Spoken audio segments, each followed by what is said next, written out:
participation from all corners of the country. Further, freedom fighters gave enticing speeches, organized rallies, and some even wrote literature. Subhadra Kumari Chauhan was born on 16 August 1904 in Nilapur village in the Allahabad district of Uttar Pradesh.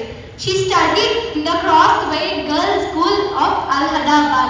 One such writer whose words inspired several Indians was Subhadra Kumari Chauhan.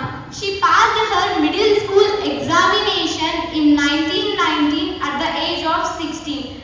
There, she was senior to and friends with Mahadevi Verma, who grew up to become an eminent personality in Hindi literature. She wanted to study further, but the universe had other plans for her.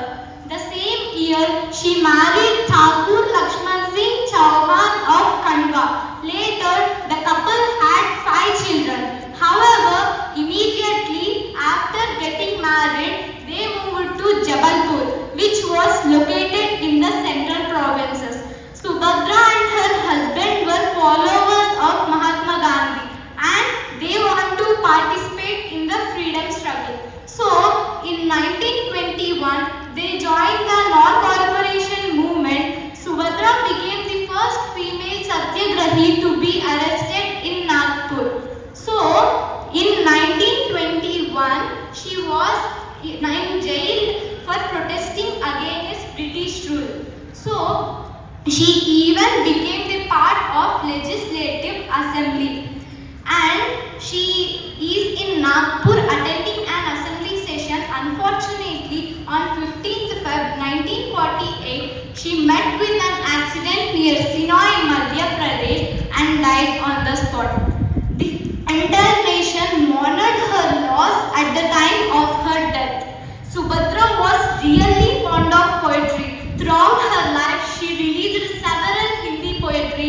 She wrote in Kari Boli dialect of Hindi. Her style was simple and clear. She mainly wrote heroic poems. Other than that, some of her works were also for children. Her most popular work was Jhansi Ki Rani, which was an emotionally moving poem about the life of Rani Lakshmi Bai. It talks about the participation in the revolution.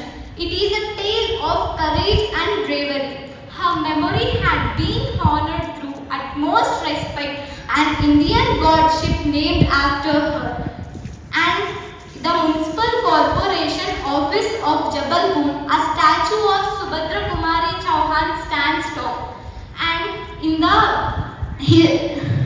Municipal Corporation Office, and the Subhadra Kumari poems enchoses through modern Indian classrooms, and it is a shining example of historical progress. Apart from spreading awareness among the general public, her poems managed through several